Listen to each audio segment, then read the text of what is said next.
अस्सलाम वालेकुम गाइस, उम्मीद करता हूँ सब ठीक ठाक होंगे, खैर आफियत से होंगे। मेरा नाम दानियाल है और आप देख रहे हैं डी स्टॉक्स। अच्छा जी, तो हम अपनी आज की इस वीडियो में जिस शेयर के बारे में डिस्कशन करेंगे, जिस शेयर का टेक्निकल एनालिसिस करेंगे, वो है एवेंसियन यानी एवीएन। तो ये काफ़ी मतलब कि अट्रैक्टिव शेयर है और हमारे काफ़ी दोस्त अहबाब जो है वो इसे ट्रेड करते रहते हैं और काफ़ी ज़्यादा मुझे जो है इस शेयर को एक्सप्लेन करने के बारे में कहा गया है।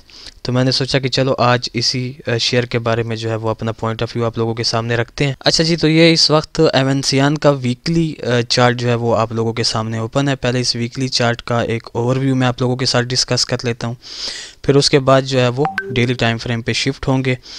तो सबसे पहले ये जो हमारा एवीएन का शेयर है, ये 2020 तीसरे महीने में 10 रुपये पे ट्रेड कर रहा था, यानी 10-11 के आसपास ट्रेड कर रहा था। 10-11 रुपये से फिर ये जो है अपसाइड की जानिब चला और इसने जो हाई लगाया वो 116 रुपये का लगाया। उसके बाद ये काफ़ी स्ट्रांगली जो है वो डाउन साइड पे आया और अब 1 साल से ज़्यादा हो चुका है कि आलमोस्ट ये इसी रेंज में जो है वो ट्रेड कर रहा है।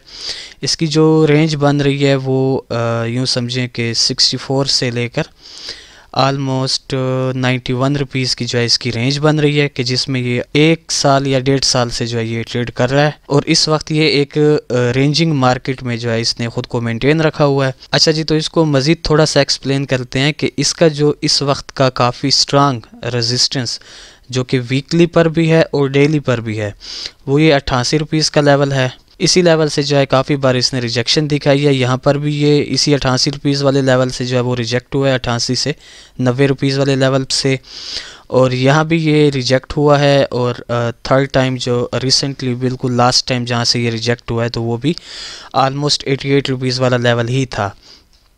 उसके अलावा इसका जो सपोर्ट बन रहा है, जो काफ़ी स्ट्रांग सपोर्ट बन रहा है वीकली पर भी और डेली पर भी, वो ये 64 से 66 रुपीज़ का जोन बन रहा है, जो कि काफ़ी स्ट्रांग जोन है।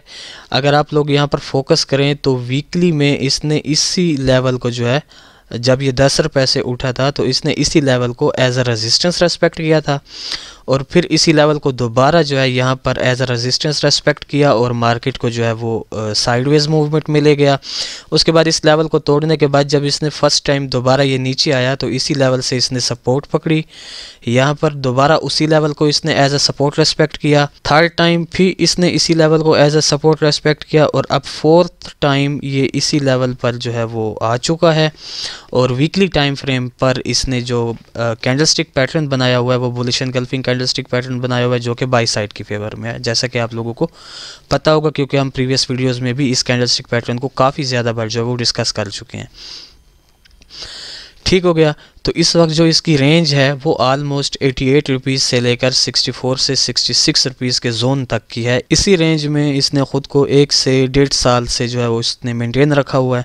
उसके अलावा इसमें एक काफ़ी स्ट्रांग अप ट्रेंड लाइन भी जो है वो जनरेट हो रही है। अगर आप लोग यहाँ देखें तो आलमोस्ट 3 to 4 टाइम्स जो है ये एज अ रेजिस्टेंस का काम अदा कर चुकी है।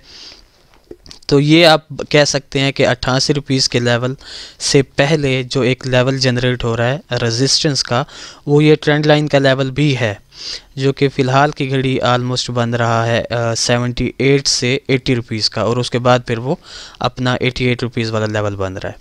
अच्छा जी, अब चलते हैं इसके डेली टाइम फ्रेम की जानिब। जी, तो ये इसका डेली टाइम फ्रेम आप लोगों के सामने इस वक्त ओपन है और इस पे जो हमारा रेजिस्टेंस और सपोर्ट है वो वही है, यानी 88 रुपीज़ का हमारा काफ़ी मेजर रेजिस्टेंस है। उससे पहले ये ट्रेंड लाइन का भी हमारा काफ़ी मेजर रेजिस्टेंस है। यहाँ पर भी आप लोग देख सकते हैं कि डेली टाइम फ्रेम पर भी ये ट्रेंड लाइन काफ़ी अच्छी तरह से जो है वो एवीएन के चार्ट ने एज अ रेजिस्टेंस रेस्पेक्ट की है और ये हमारा जो है वो जोन है 64 से 66 रुपीज़ वाला, जिस पर करंटली जो अब मार्केट है वो ठहरी हुई है। इसके अलावा जो एक और चीज़ जो मुझे इसमें काफ़ी ज़्यादा अच्छी लग रही है वो ये है कि आरएसआई वो बिलो 20 से जो है होकर वापस ऊपर की तरफ आई है, यानी हमारी जो ट्रेडिंग जोन है वो 30 से 70 रुपीज़ वाला जोन होता है आरएसआई का, और बिलो 20 जो है वो ओवरबॉट पोजीशन होती है और अबव 70 ओवर शॉर्ट पोजीशन होती है। ठीक हो गया। तो ये आलमोस्ट आरएसआई जो है एवीएन का वो डिप्ड बिलो 20 होकर और दोबारा ट्रेडिंग रेंज में आया है, और हो ये सकता है कि शायद कि इन फ्यूचर इसमें हमें डाइवर्जेंस भी RSI की तरफ से देखने को मिल सकता है। अच्छा जी, तो अब हम इसमें यानी AVN के चार्ट में नियर फ्यूचर जो है वो अपना क्या पॉइंट ऑफ व्यू रख सकते हैं। तो सबसे पहले मैं एक शॉर्ट टर्म का रेजिस्टेंस जो कि डेली पे जनरेट हो रहा है वो मैं अभी आप लोगों के साथ डिस्कस कर लूँ। ये इस वक्त आप लोगों के सामने मैंने एक रेड लाइन ड्रा की है, ये ऑलमोस्ट 74 रुपीज़ का लेवल बन रहा है। तो ये इस ट्रेंड लाइन से पहले जो डेली टाइम फ्रेम है, ये ट्रेंड लाइन तो हमने वीकली टाइम फ्रेम पे लगाई और ये इसका मेजर रेजिस्टेंस है। तो इस ट्रेंड लाइन से पहले जो नियर रेजिस्टेंस बन रहा है वो 74 रुपीज़ का बन रहा है। ठीक हो गया, मैं ये यहाँ पर लिख भी देता हूँ जी। तो ये इसका 74 रुपीज़ का माइनर सा एक रेजिस्टेंस है जो कि इस ट्रेंड लाइन से पहले आ रहा है।